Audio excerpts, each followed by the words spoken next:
Ya, Presiden Prabowo Subianto ini kembali membuat gebrakan dengan mengeluarkan instruksi Presiden nomor 1 tahun 2025 dan memerintahkan dengan tegas penghematan anggaran bahkan mencapai 306 triliun rupiah.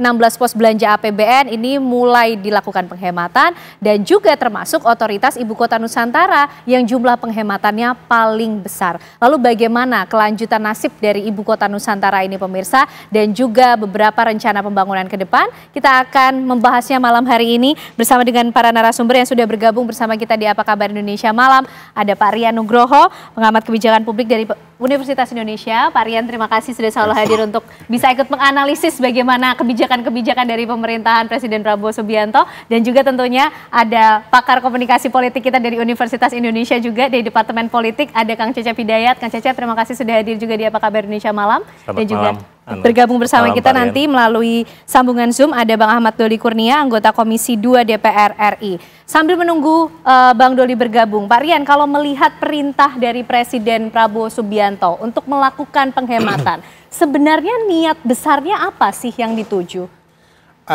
Dari dimensi politik, nanti beliau nyambungkan. Memang Presiden mempunyai sebuah otoritas penuh untuk doing everything. Nah itu approach dari politiknya, tapi dari segi public policy nggak salah karena ada namanya David Osborne yang dulu menulis buku tentang revenue government. Tahun 99 dia nulis namanya The Price of Government. Nah itu zamannya Clinton. Jadi saya sarankan timnya Presiden ini baca bukunya The Price of Government supaya nanti yang namanya efisiensi anggaran itu betul-betul impactnya jadi impactful lah. Nah jadi meaningful. Jadi jangan sampai nanti pengurang efisiensi anggaran ini menjadi sekedar efisiensi, tapi namanya the meaningful efisiensi anggaran. Sejauh ini terlihat akan ada meaningfulnya tidak? Yang disasar apa? Mungkin maunya meaningful, tapi publik belum melihatnya. Untuk jadi meaningful itu ada di 3 dimensi. Pertama, jelas mana sektor-sektor strategis yang akan di-leverage. Ya.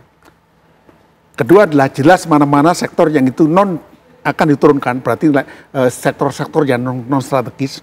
Yang ketiga adalah dipastikan ini agak beda, tapi dipastikan agar tidak ada korupsi secuil pun. Karena kegiatan penghematan ini sifatnya itu keras, menyakitkan.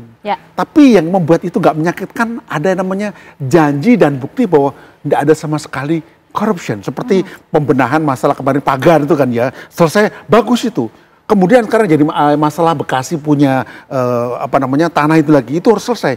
Jadi dengan demikian diimbangi gerakan yang painful tadi, gerakan yang itu memang beneficial dan itu menciptakan sebuah otoritas baru bagi pemerintahan bahwa layak untuk melakukan penghematan begitu besarnya. Nah kalau kita bicara soal penghematan Pak Rian, ini kan pasti ada yang senang, ada yang kurang senang karena painful itu tadi.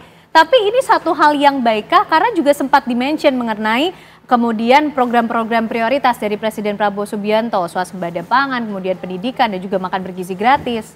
Jadi begini, saya hendak ibaratkan itu garis cantik. Garis cantik itu tidak 38, tapi 38, 32, agak 36 gitu loh. Jadi ada bagian-bagian yang itu tetap gemuk. Kita bilang kalau bilang montok itu tidak bagus lah, gemuk lah gitu ya. Ada yang harus langsing. Jadi dengan demikian porsinya. Jadi yang kita lakukan itu bukan streamlining, tapi right sizing. Jadi teori untuk anggaran ini kita rekomendasikan.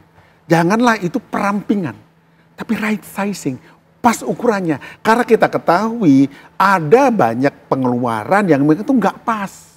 Tapi tidak perlu gitu Pak Rian selama karena ini. itu tidak strategis. Hanya membuat pemerintah lebih nampak bergerak-gerak saja. Nah ini yang harus dirampingkan. Supaya pinggangnya ramping, seksi. We need a sexy government. Bukan yang government itu kulkas 4 pintu. Nanti kalau nggak seksi tidak menarik lagi. Ini kata-kata yang barangkali sifatnya hanya semantik tapi bisa dipraktekkan. Jadi tugas pemerintah sekarang adalah diharapkan membuat yang namanya itu audit lah, evaluasi sampai audit bentuknya nanti bagaimana. Jadi perampingan itu harus ada bentuk akhirnya. Kayak kita bikin rumah lah. Rumah itu nanti jadi kayak gimana terus seperti apa.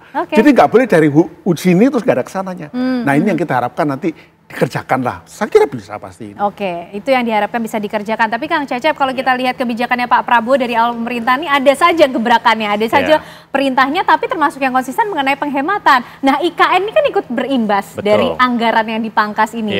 Ini suatu kebijakan keputusan yang populer dilakukan oleh Pak Prabowo Subianto, karena kalau kita lihat ke belakang, ini kan nampaknya di pemerintahan sebelumnya IKN menjadi suatu program yang dikebut menjadi prioritas gitu Kang Cecep. Iya, jadi gini, ada beberapa hal yang bisa kita jelaskan ya dari pertanyaan Mbak Ken tadi. Pertama, ketika Prabowo maju ya untuk menjadi capres kemarin, dia punya visi kan, Asacita. Nah, turunannya itu yang kemudian saya kira dengan aksi cepat dan tepat itu ya, yang program 1 hari dan quick win itu berdampak pada turunan selanjutnya. Jadi di sana sebenarnya Presiden Prabowo ya sudah punya program-program strategis sebenarnya. Apalagi kan dia sudah memetakan, misal kalau baca Paradoks Indonesia, dia sudah tahu persoalan apa bangsa ini, bagaimana mengejar visi ke depan, itu sudah ada.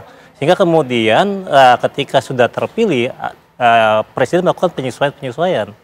Itu yang pertama. Kemudian yang kedua tentu ya, ketika dirinya menjadi presiden ada keberlanjutan, karena isu kemarin dibawa keberlanjutan. Nah, salah satu IKN. Tentu saja ketika mengambil kebijakan yang kurang populer untuk IKN ini bisa berdampak sebenarnya untuk relasi kuasa antara Prabowo dengan presiden sebelumnya.